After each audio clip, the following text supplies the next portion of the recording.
Assalamualaikum warahmatullahi wabarakatuh. Bismillahirrahmanirrahim. Ashhadu an la ilaha illallah wa ashhadu anna Muhammadar Rasulullah.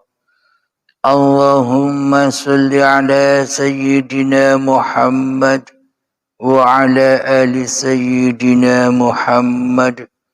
Rabbi israh li sadri wa yassir li amri wahlul 'uqdatam min lisani yafqahu qawli. Amin.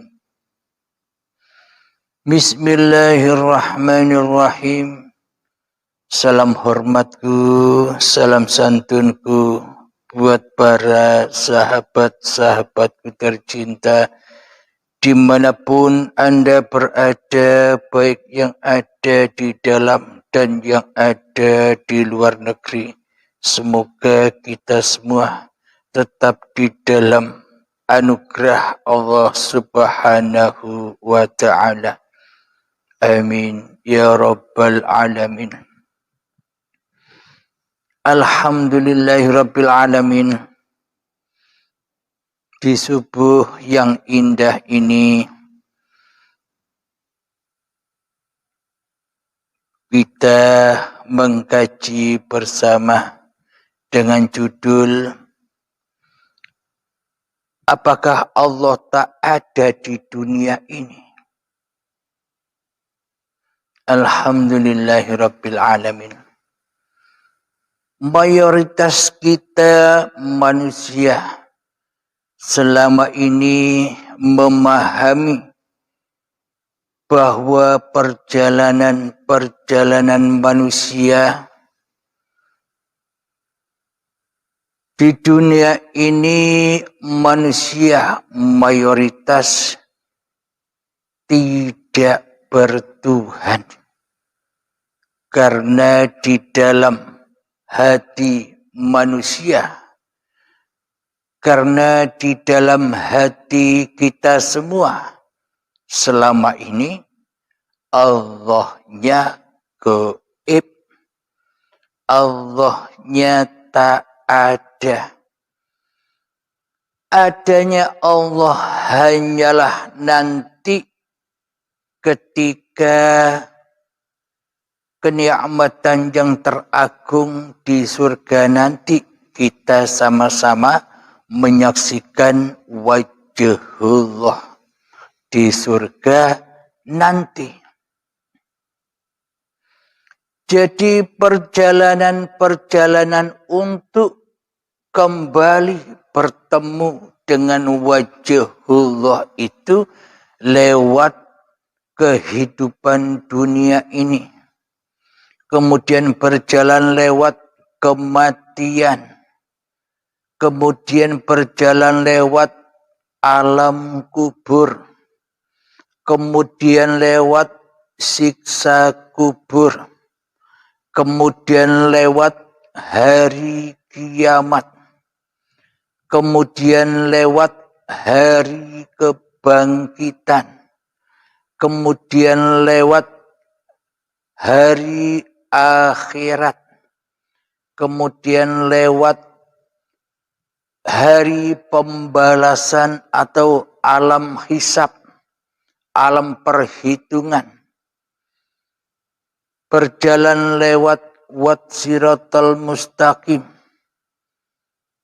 jalan menuju Allah melewati neraka, jalan menuju Allah melewati surga.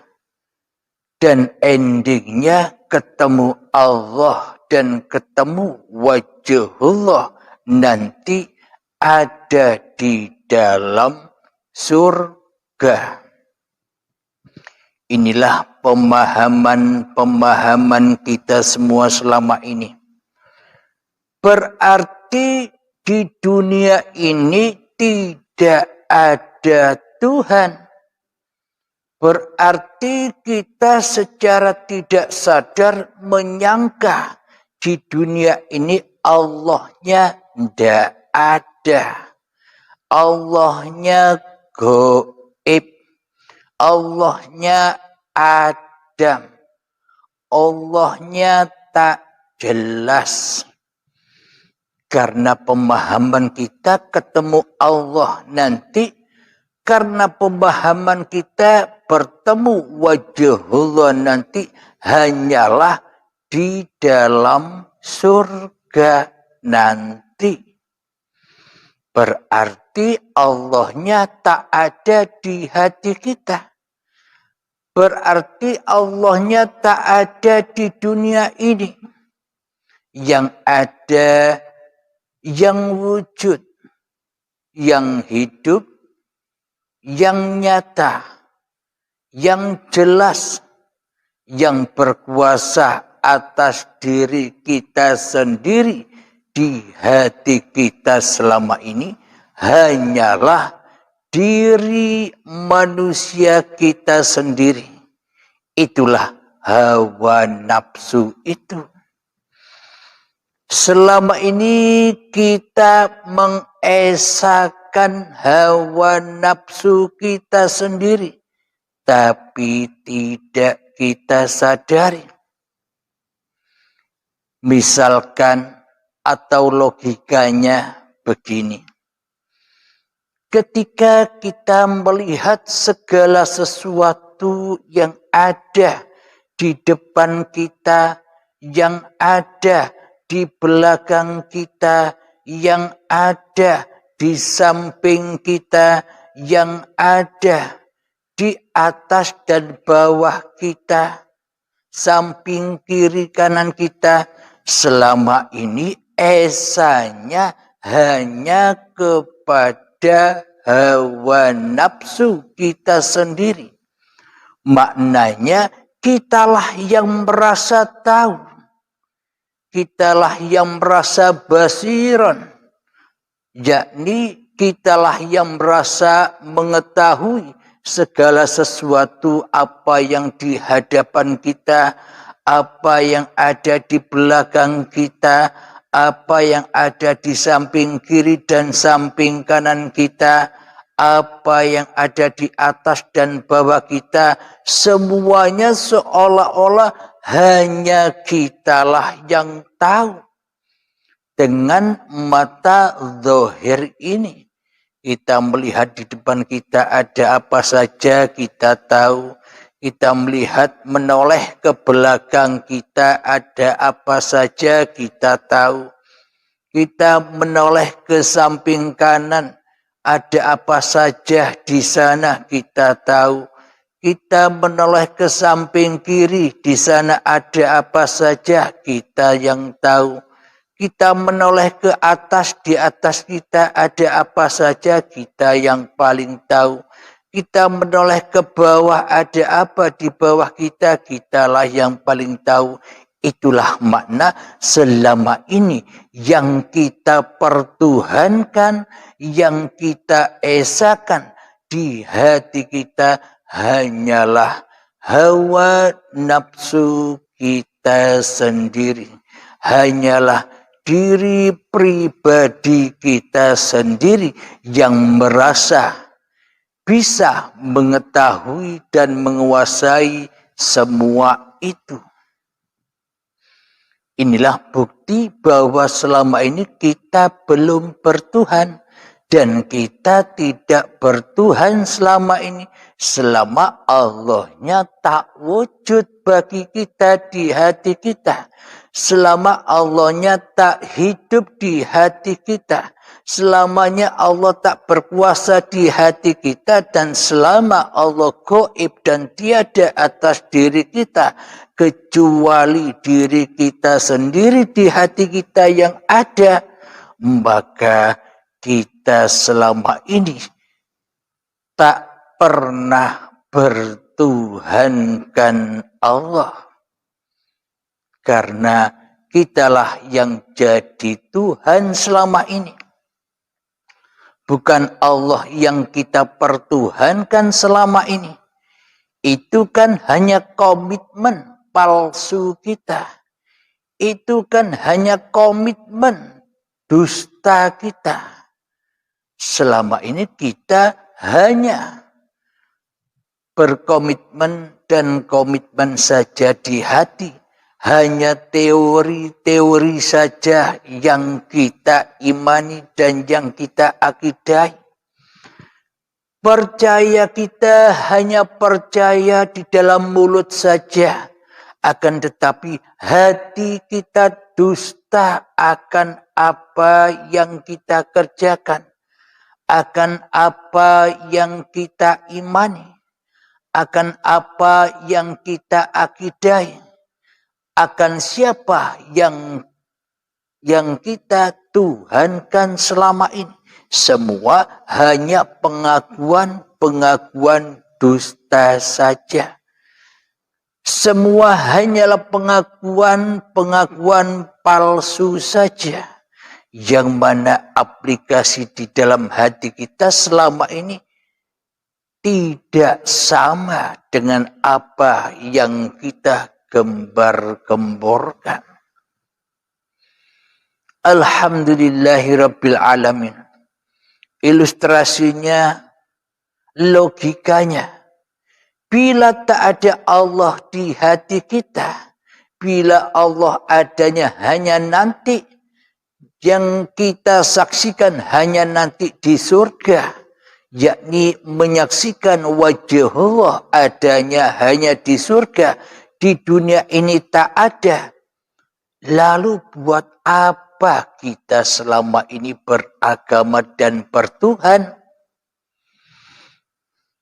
Maka pasti beragama dan bertuhannya bukan kepada Allah. Akan tetapi beragama dan bertuhannya hanyalah ala hawa nafsu saja. Jadi agama dan bertuhannya kita selama ini versi hawa nafsu. Bukan versinya Allah menurut di dalam Al-Quran. Kita selama ini membaca Al-Quran hanyalah membaca-baca saja. Sebatas menghafal saja. Sebatas hafid saja. Akan tetapi kita durhaka di dalamnya. Maknanya kita tidak menjalankan isi yang dimaksud di dalam Al-Quran itu. Karena Al-Quran selama ini hanyalah hiasan-hiasan saja. Ibadah-ibadah kita hanyalah hiasan-hiasan saja. Solat-solat kita hanyalah hiasan-hiasan dunia saja. Puasa-puasa kita hanyalah hiasan-hiasan hawa nafsu kita sendiri selama ini. Karena bagaimana mungkin kita bisa melakukan seluruh ibadah dan seluruh solat-solat yang kita lakukan bila Allahnya tak ada bagi kita. Bila Allahnya goib bagi kita, maka sebagai Raja, maka sebagai Tuhan yang wujud di hati kita, itulah yang kita tuhankan selama ini. Dan dialah yang makan semua apapun yang kita kerjakan. Dan hawa nafsu itulah yang menikmati solat-solat yang kita lakukan. Hawa nafsu itulah yang menikmati ibadah-ibadah yang kita kerjakan. Dan hawa nafsu itulah selama ini yang menikmati dan yang membakar puasa-puasa kita. Kenapa kok bisa demikian? Karena yang jadi Tuhan di dalam dada kita, yang wujud, yang hidup, yang nampak, yang jelas kewujudannya, yang jelas kehidupannya, yang jelas kekuasaannya di dalam hati kita selama ini hanyalah diri kita sendiri daripada Allah. Alhamdulillahirabbil alamin. Selama ini kita menilai hawa nafsu hanya secara badaniah saja. Kita menilai hawa nafsu hanya laku-lakunya syariat saja. Kita menilai hawa nafsu hanya dari raga laku dari raga-raga kita saja. Jadi selama ini kita hanya menilai badan-badan kita dan badan-badan manusia yang ada di luar diri kita saja. Bila badan manusia itu rajin ke masjid, bila badan manusia itu rajin sholat kelihatannya, bila kita melihat badan-badan diri kita atau badan orang lain rajin berpuasa, rajin berzikiran, rajin bersalawatan, rajin sholat duha, rajin sholat tahajud, dan sebagainya, maka kita menilai bahwa badan-badan itu sudah berlaku di dalam ketaatan. Jadi penilaian kita selama ini, kalau ada orang yang beribadah menurut jasmania, maka kita sudah menyangka di dalam hati kita, itulah ahli ketaatan, ahli ibadah. Sedangkan yang kita nilai sebagai hawa nafsu adalah ketika kita memandang, ketika kita melihat, bila ada badan-badan itu yang berlaku menyimpang dari perintah-perintah agama. Contoh tidak sholat, contoh tidak puasa, contoh tidak zikiran, contoh suka mabuk-mabukan, contoh suka judi, contoh suka mencuri, contoh suka korupsi, contoh suka mengembangkan uang riba dan sebagainya. Maka semua itu kita nilai sebagai hawa nafsu. Jadi badan-badan yang ada di jalur kemaksiatan, itulah yang kita nilai selama ini sebagai hawa nafsu. Sementara yang di golongan orang-orang yang taat beribadah tidak kita nilai sebagai hawa nafsu. Ini versi baik dan buruk, ini versi taat dan maksiat secara kemanusiaannya. Jadi manusia kita selama ini hanyalah memandang badan-badan saja sebagai nilai ibadah atau maksiat. Alhamdulillahirabbil alamin. Akan tetapi nilai di sisi Allah itu yang sesuai Al-Quranul Karim, sesuai Al-Quran, Allah tidak memandang wajah dan hartamu. Allah tidak memandang ilmu dan amalmu. Allah tidak memandang nasab-nasab kemuliaanmu. Allah tidak memandang sanad-sanad kemuliaanmu di hatimu. Allah hanya memandang hatimu.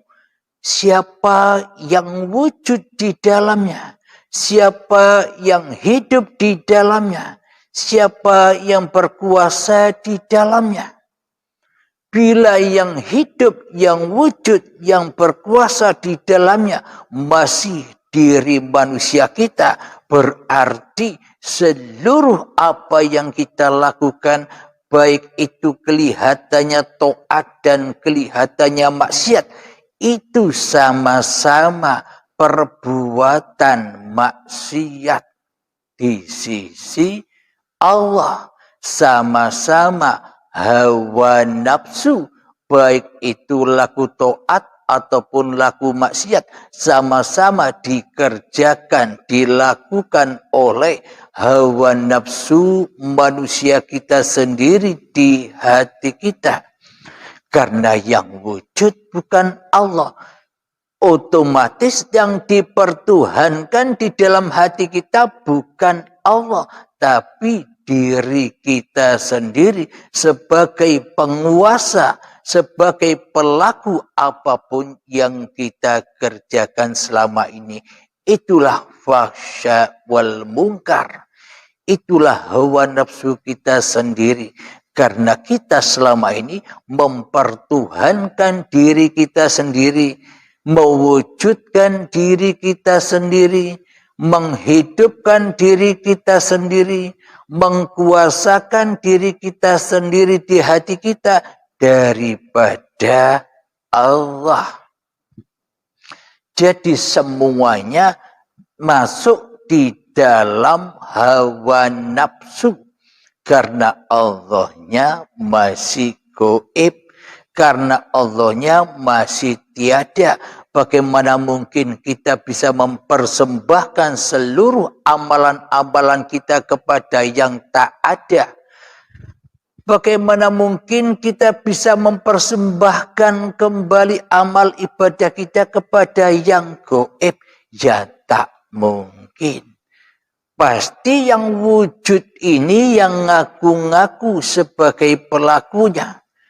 Inilah bukti bahwa apa yang kita kerjakan selama ini diterima, dipersembahkan kepada hawa nafsu kita sendiri sebagai pemuas kesenangan hawa nafsu itu sendiri. Alhamdulillahirabbil alamin. Di sini akan kami kutipkan dari surat Al-Jasiyah ayat yang ke-10. A'udzu billahi minasy syaithanir rajim. Bismillahirrahmanirrahim. Min waraihim jahannam wa la yughni anhum ma kasabu syai'an wa la mattakhadhu min dunillahi awliya walahum azabun azim. Yang artinya di hadapan mereka neraka jahanam dan tidak akan berguna bagi mereka sedikit pun apa yang telah mereka kerjakan, dan tidak pula bermanfaat apa yang mereka jadikan sebagai pelindung-pelindung mereka selain Allah. Dan mereka akan mendapatkan azab yang besar. Shadaqallahul azim. Inilah buktinya, maka ketika hawa nafsu ini berkuasa atas jiwa, atas nyawa, atas hati, atas roh kita yang selama ini kita akui semua milik hawa nafsu kita sendiri, maka itulah hakikat jahanam itu di sisi Allah. Kalau jahanam di sisi manusia kan besok. Karena Allahnya gaib, ya semua perjalanan itu ya gaib adanya. Tak ada adanya. Dan ketika kita tenggelam di dalam jahannamnya hawa nafsu kita sendiri yang merasa mentuhani kehidupan dan badan ini, yang merasa mentuhani amal-amal yang kita lakukan, maka tak akan berguna bagi mereka sedikit pun apa yang telah mereka kerjakan, maka tak akan ada gunanya sedikit pun. Dan tidak pula bermanfaat apa yang mereka jadikan sebagai pelindung-pelindung. Jadi tak akan bermanfaat apa yang kita jadikan pelindung-pelindung. Hawa nafsu kita jadikan pelindung kita sendiri. Amal-amal ibadah kita jadikan pelindung-pelindung perhiasan diri kita sendiri. Solat-solat kita yang kita kerjakan sejak akil balik hingga setua ini tidak bermanfaat sebagai pelindung-pelindung kita. Ibadah-ibadah yang selama ini kerjakan sejak akil balik hingga setua ini tak akan mampu melindungi diri kita. Jadi apapun yang kita kerjakan, amal apapun yang kita kerjakan, semua itu adalah pelindung-pelindungnya hawa nafsu. Maka dari itu tak akan ada gunanya semua pelindung-pelindung itu selain Allah.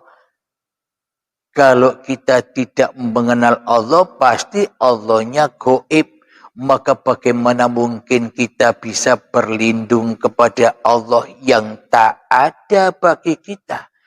Bagaimana mungkin kita berlindung kepada Allah yang tak jelas bagi kita?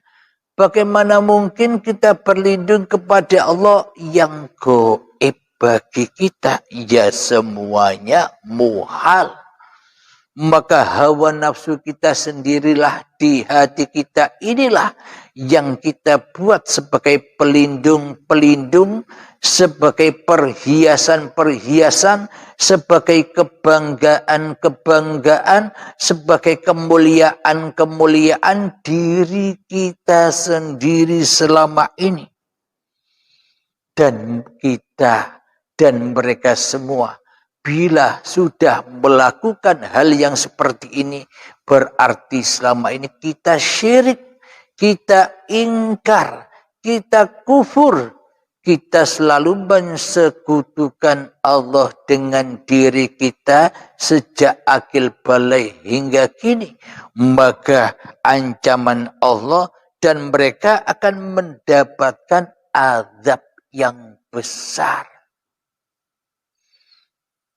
Alhamdulillahirabbil alamin. Ada lagi ayat di dalam surat Al-Jasiyah yang ke-23. Bismillahirrahmanirrahim. Afara'aita man ittakhadha ilahahu hawahu wa adallahu Allahu ala ilmin wa khatama ala sam'ihi wa qalbihi wa ja'ala ala basarihi ghishawah faman yahdihi min ba'dillah afala tadhakkarun. Yang artinya, maka pernahkah kamu melihat orang yang menjadikan hawa nafsunya sebagai Tuhannya dan Allah membiarkannya sesat dengan sepengetahuannya, dan Allah telah mengunci pendengarannya dan hatinya serta meletakkan tutup atas penglihatannya. Maka siapa yang mampu memberi petunjuk selain Allah? Mengapa kamu tidak mengambil pelajaran? Jadi pelajaran itu adalah diri kita sendiri. Sadaqallahul azim. Jadi dari ayat Allah ini adalah kita belajar mengkaji diri kita sendiri. Kita belajar menilai diri kita sendiri. Tak usah kita menilai orang lain. Tak usah kita melihat orang lain. Kita wajib menilai, melihat masuk ke dalam diri kita sendiri. Apakah sudah benar imanku? Siapa yang wujud, siapa yang nyata di hatiku? Bila masih diriku yang ada, bila masih diriku yang wujud, bila masih diriku yang berkuasa, bila masih diriku yang berasa, berkehendak dan daya upaya di dalam hatiku, maka inilah tanda bukti bahwa kita selama ini belum dikatakan bertuhan. Jadi tanpa bertuhankan Allah di hati kita, jadi bila di dalam hati kita hanya ada hawa nafsu, maka semua apa yang kita amalkan dan yang kita aktivitaskan selama ini di dalam kehidupan beragama dan bertuhan, semuanya sia-sia belaka. Hanya capek doang. Bahkan itu akan menambah membakar hati kita. Membakar hawa nafsu kita sendiri. Membuat hijab-hijab yang tebal kepada Allah Subhanahu wa ta'ala. Inilah bukti bahwa kita selama ini, hawa nafsu kita ini selama ini ngaku-ngaku jadi Tuhan. Tapi tak sadar ngaku-ngaku jadi Allah. Tapi rasa sadar ngaku-ngaku jadi Allah. Tapi tidak kita sadari ngaku-ngaku jadi Gusti. Tapi tak kita sadari hawa nafsu kita selama ini ngaku-ngaku jadi Sang Hyang Widi. Tapi kita selama ini tak menyadarinya. Karena kita selama ini tak pernah membaca kitab diri kita sendiri. Sehingga kita banyak keluar dan keluar diri kita untuk tampil sebagai raja buat diri kita sendiri. Sehingga butalah, sehingga gelaplah gua Hira yang ada di hati ini dari Tuhannya. Yang ada hanyalah kerajaan iblis dan setan belaka di dalam hati kita selama ini. Maka untuk kita kembali kepada Allah, maka bukalah tutupnya hati ini. Maka singkaplah tutupnya hawa nafsu ini. Yakni ya hawa nafsu diri Abdul Halimnya inilah tutupnya yang selama ini menutup Tuhannya dengan diri Abdul Halimnya di hati kita. Berarti selama ini yang jadi Tuhan bukan Allah, tapi hawa nafsu kita lah yang selama ini menjadi Tuhan atas seluruh apa yang dipergelarkan atas diri badan kita selama ini. Alhamdulillah, itulah kenyataan diri kita sendiri. Kita baca pelan-pelan kitab diri kita ini. Bagaimana di dalamnya kita, apapun yang kita lakukan di dalamnya, bila semua itu masih rojiun, masih bersandar, masih pulang kepada kekuasaan hawa nafsu kita sendiri, berarti kita selama ini belum bertuhan. Maka bergegas-gegaslah untuk meraihnya. Meraih di dalam bertuhan itu, bertuhankan kepada Allah.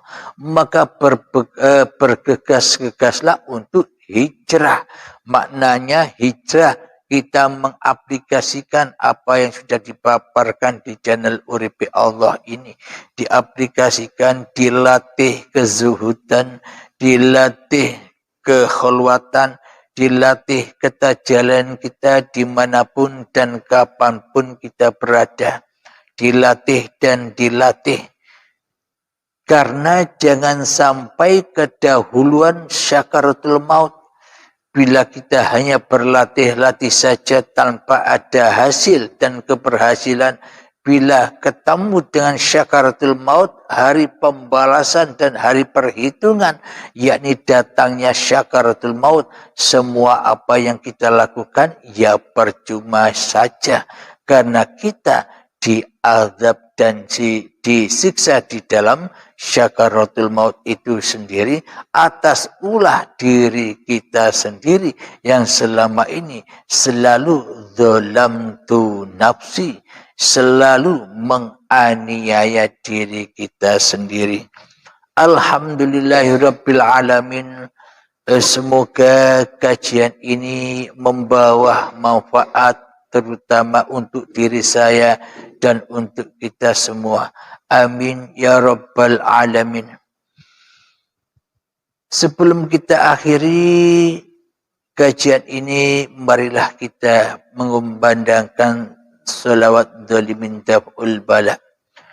Allahumma salli ala sayyidina Muhammad wa asghil zalimin bil zalimin. Allahumma salli ala sayyidina Muhammad wa asghil zalimin bil zalimin. وأخرجنا من بينهم سالمين وعلى آله وصحبه أجمعين. الحمد لله رب العالمين. ربنا آتنا في الدنيا حسنة وفي الآخرة حسنة وقنا عذاب النار. وصلى الله على سيدنا محمد وعلى آله وصحبه وسلم والحمد لله رب العالمين. آخر كلام. السلام عليكم warahmatullahi wabarakatuh.